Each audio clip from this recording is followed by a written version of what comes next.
Ayan, hello guys. Ayan, gandang tanghali or umaga or hapon sa inyo, sa lahat naman nandyan.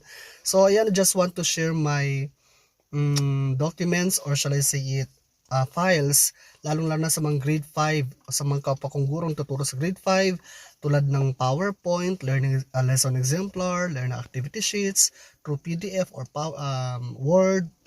So lahat ng mga yan guys, just watch the video. At kung gusto nyong makahingi ng copy, just PM me sa aking email. Ayan, tinatry lang@gmail.com. And please don't forget to subscribe also. Ayan, so at least makapag-download pa tayo, makapag-upload tayo ng mga videos na mga kakailangan po natin or malay mo, kailangan mo rin na katulad ko. Ayan, so I'm very much willing to share lang po kung ano pong meron pa sa akin. Ayan, so don't forget to watch this video. Thank you! So ayan guys, i-open lang po natin ang ating Google Chrome. Ayan, kung mapapansin ninyo yung PDF at Word dyan. Ang lesson exemplar, ayan po ay naka-PDF or pwede rin pong Word. Ayan, kung makikita po ninyo yung last, ayan.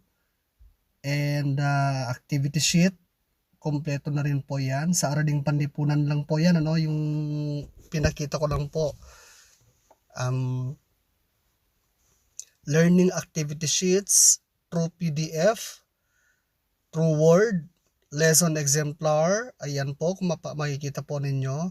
And yung PowerPoint, ayan, makikita nyo rin po sa mismong mga files. Although so far, ang pinapakita ko lang po sa inyo ay yung ilan sa mga sample lamang ng mga lesson exemplar, ng mga learning activity sheets para sa mga estudyante, para sa mga guro.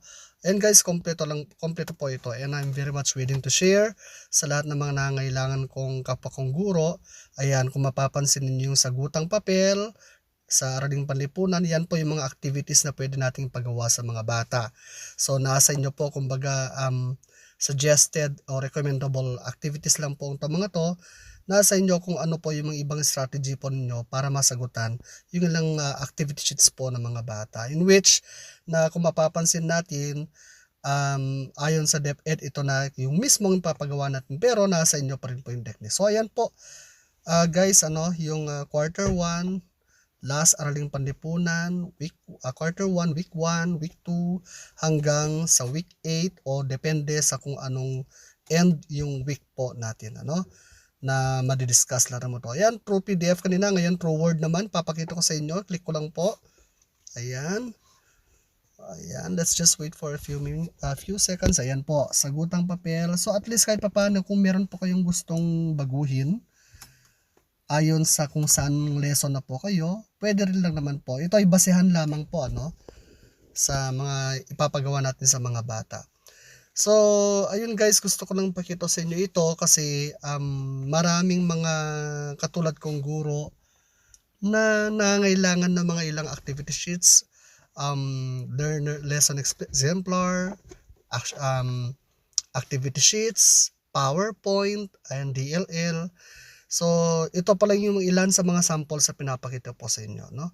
So, sa lahat po ng nangangailangan, ayan guys, yan, Araling Panlipunan, Filipino, EPP, lahat ng mga subjects po andito, no? Sa grade 5, exclusively lang po ito sa mga grade 5 under Matatag Curriculum. So, lahat po ng nangangailangan, just contact me with my email, and please don't forget to subscribe din also. Ayan yung email ko, nasa description. Thank you so much and God bless. Thank you.